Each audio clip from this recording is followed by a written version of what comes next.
지역과 도시 지역이 공동 사업을 추진하면 기금에서 지원하고 자신의 고향에 연간 최대 500만 원까지 기부하면 세제 혜택을 주는 방안도 추진됩니다. MBC 뉴스 신재용입니다.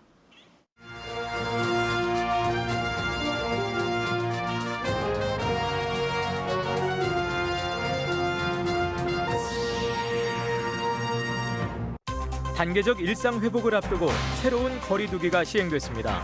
자정까지 식당 영업이 가능하고 사적 모임도 10명까지 허용됐는데 청주와 진천, 음성만 8명까지로 제한됐습니다.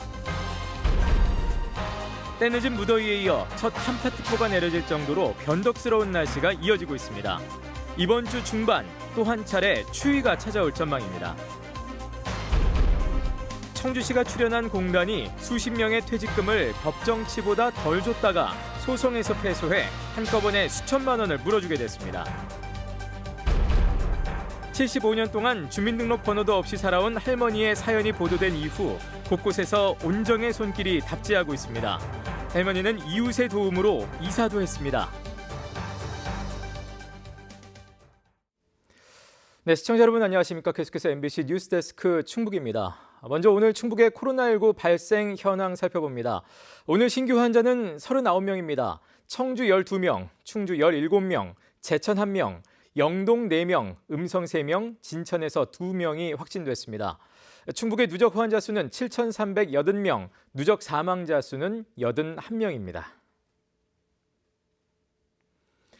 단계적 일상 회복을 앞두고 새로운 거리두기 방역 지침이 시행 중입니다.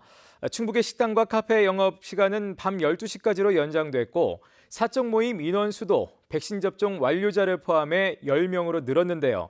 다만 최근 신규 환자가 잇따랐던 청주와 진천, 음성에는 수도권 거리두기 4단계 기준이 일부 적용됐습니다.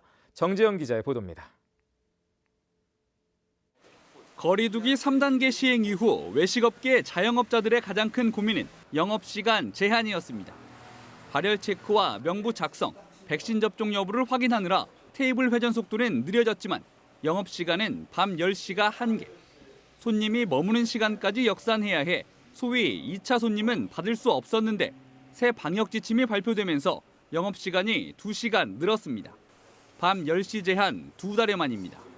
저희가 8시 반이면은 손님을 못 받을 입장이었었는데 오시는 손님도 돌려보내야 되고 손실된 부분을 만회할 수 있는 좋은 기회가 되지 않을까. 카페는 물론 편의점 야외 테이블에서도 자정까지 음료 등을 마실 수 있게 돼 그만큼 모임을 파하는 시각도 전처럼 다양해질 수 있게 됐습니다. 수요가 한꺼번에 몰리면서 웃돈 경쟁까지 벌어졌던 대리운전기사 모시기 현상도 상당 부분 해소될 전망입니다. 결혼식장도 식사 제공과 상관없이 백신 접종 완료자 포함 250명까지 참석할 수 있게 됐고 전체 객실의 75%까지로 묶였던 숙박시설 운영 제한도 풀렸습니다. 대면 예배도 백신 접종 완료자들만 참석하면 신도수의 30%까지 확대됐고 실내 체육시설 샤워장 운영도 재개됐습니다. 다만 노래 연습장과 유흥시설 영업은 밤 10시까지로 유지됩니다. 사적 모임 인원수는 백신 접종 완료자 6명 포함 10명까지 늘었습니다. 최근 확진 환자가 잇따른 청주와 진천, 음성 3개 시군에 대해서만 4단계 기준을 적용해 8명으로 제한했습니다. 당초 논의됐던 4단계 격상은 아니지만 3개 시군 외국인 노동자 가운데 백신 미접종자는 2주에 한 번 진단검사를 받도록 조치했습니다.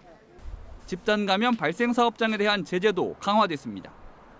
밀폐, 밀접, 밀집 등 3일 환경 사업장의 점검을 강화하고 해당 시설에서 3일 내 5명 이상의 확진자가 발생하면 해당 사업장의 영업 정지를 검토하겠습니다. 충청북도는 확산세가 진정되지 않는 지역의 경우 4단계 격상도 적극 고려하겠다고 밝혀 이번 방역 지침은 발생 추이에 따라 바뀔 수 있습니다. MBC 뉴스 정재영입니다. 때늦은 무더위에 이어 이번에는 갑작스러운 이른 한파로 그야말로 변덕스러운 시원할 날씨를 보이고 있습니다. 지난 주말에는 첫 한파특보가 내려질 정도로 초겨울 같은 추위마저 보였는데요.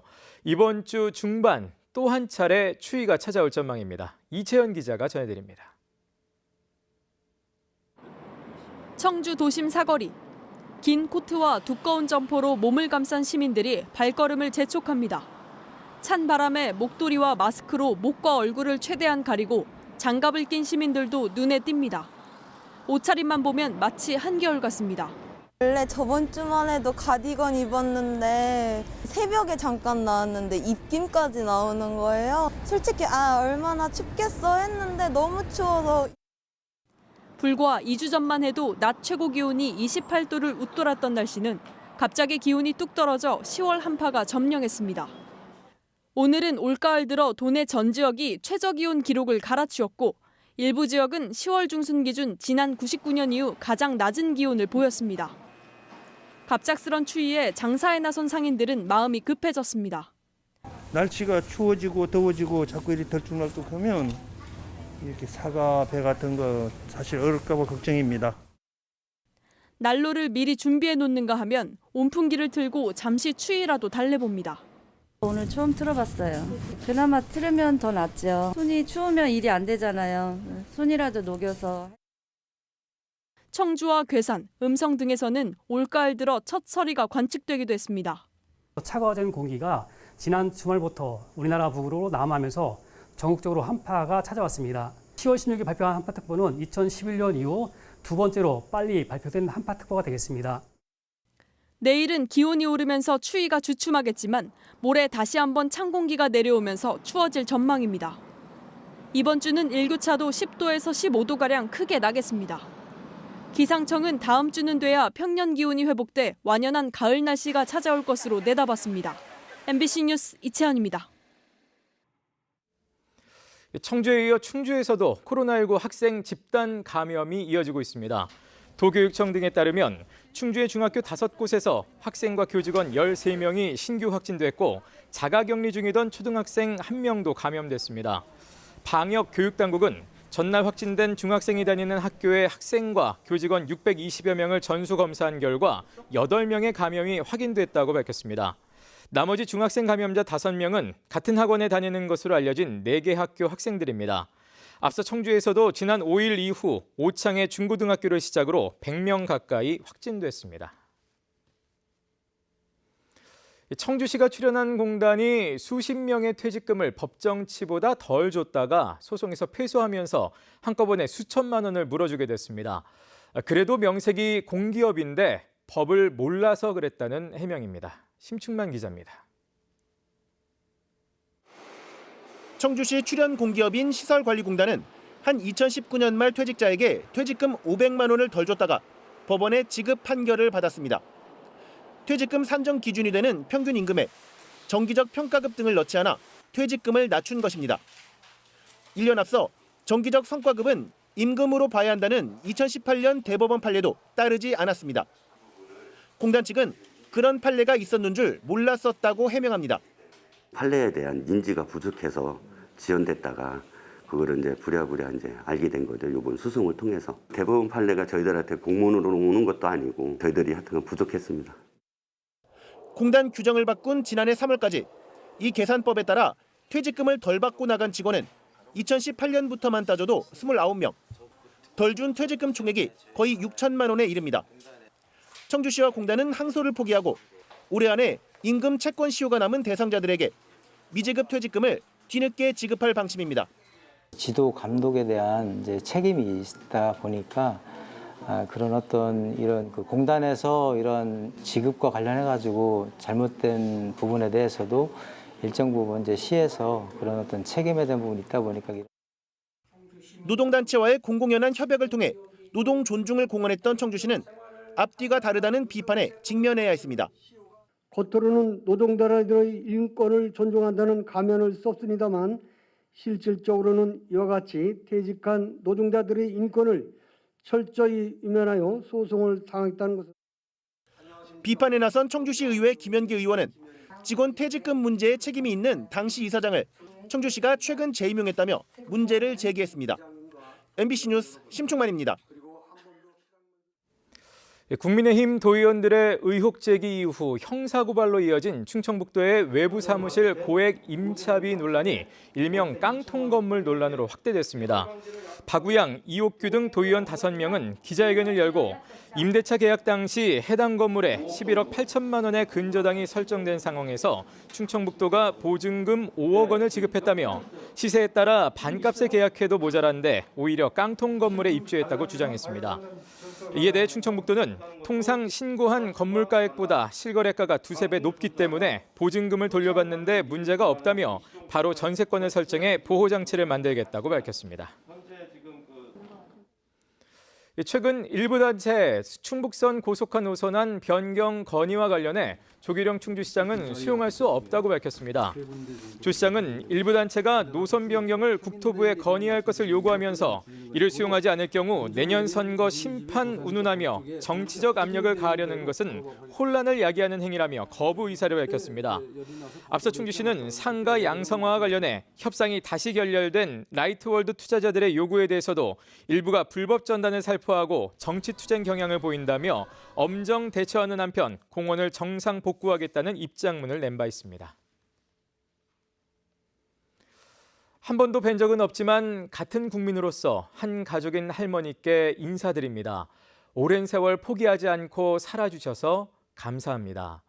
75년 동안 정확한 이름도 주소도 주민등록번호도 없이 살아온 할머니의 사연이 보도된 이후 경찰서로 날아온 편지 내용입니다. 이 편지와 함께 따뜻하게 입을 수 있는 옷까지도 보내왔는데요. 이 외에도 할머니에게 전해달라며 생필품과 이불 등이 담긴 상자가 전해졌고 또 이삿짐을 나르는 일까지 도움의 손길이 잇따르고 있습니다. 보도에 이지연 기자입니다. 충주의 한 숙박업소 앞 1톤 화물차에 장정들이 하나씩 짐을 싣습니다. 출생신고도 주민등록도 돼 있지 않은 채 75년을 무적자로 살아온 할머니의 이삿짐입니다. 숙박업소에서 월세방으로 옮겨가는 길. 단출한 살림이지만 할머니 혼자 옮기기에는 힘에 부칠까 지역 단체에서 나섰습니다. 힘들게 살아가시는 할머니에 도움이 되고자 이삿짐부터 또 물품, 생필품 필요하실 것 같아가지고 준비해가지고 이렇게 오게 됐습니다. 남의 물건에 손을 대 경찰에 붙잡혔지만 어릴 적 가족과 뿔뿔이 흩어진 뒤 혼자서 어렵게 살아온 사연이 알려진 건 지난달. 이후 서울과 광주, 강원도 등 전국 각지에서도 온정이 쏟아졌습니다. 할머니에게 전해달라며 비누와 수건, 먹거리와 옷, 편지까지 물건이 담긴 소포가 잇따라 배송된 겁니다. SNS에 뜬 뉴스 기사 보고 알게 되었거든요. 할머니께서 그동안 얼마나 혼자 외롭고 쓸쓸하셨을까? 그냥 이런 생각이 들어가지고 아주 작지만 도움을 드리고 싶어서. 혼자서 75년 동안 사셨잖아요. 그래서 혼자가 아니시다라는 마음을 좀 느끼게 해드리고 싶어서. 그동안 경찰과 법원, 지자체 도움으로 주민등록 생성을 마친 할머니는 복지 서비스와 의료 혜택을 받기 위한 절차도 하나씩 밟고 있습니다. 우리 경찰의 작은 움직임에 큰 울림으로 응해주신 기관, 단체, 도움을 주신 시민분들께 정말 진심으로 감사드립니다. 공공기관을 비롯해 일반 시민까지 손길을 더하며 완성된 사회 안전망. 할머니는 연신 고마운 마음을 전했습니다. 너무 고맙죠. 사는 동안은 정말 열심히 살 거예요. 그래야 그분들한테 보답하는 거고. MBC 뉴스 이지연입니다. 전 괴산증평 교육장이 음주 뺑소니 사고로 숨졌습니다. 어제 오후 5시 5분쯤 괴산군 간물면에 한 도로에서 SUV 차량이 앞서가던 자전거 2대를 들이받았습니다. 이 사고로 박모 전 괴산증평 교육장이 숨지고 이모 전 괴산경찰서장이 크게 다쳤습니다. 가해자는 면허 취소 수치인 혈중 알코올 농도 0.08% 이상의 만취 상태에서 운전하다 사고를 낸 뒤 집으로 달아났고 가족의 권유로 경찰에 자수한 것으로 알려졌습니다. 운전자는 사고 기억이 없다고 진술했으며 경찰은 차량을 감식해 사고 경위를 조사하고 있습니다. 지난 6일 청약을 마감한 청주 오송역 인근 민간 임대아파트의 미계약분 조기 마감과 관련해 신청자들이 반발하면서 대치 상황이 벌어졌습니다. 일부 신청자들은 미계약분 360세대에 대해 사전에 순번을 받고 왔는데 30여 개 넘는 물량이 이미 소진됐다며 물량을 빼돌린 것 아니냐고 거세게 항의했습니다. 이 과정에서 시행사 측이 모델하우스 문을 잠그자 신청자들이 내부 진입을 시도하면서 경찰까지 출동했습니다. 조경사업, 폭포사업의 과다 추진 비판에 대해 이상천 제천시장이 사실과 다르다는 입장을 밝혔습니다.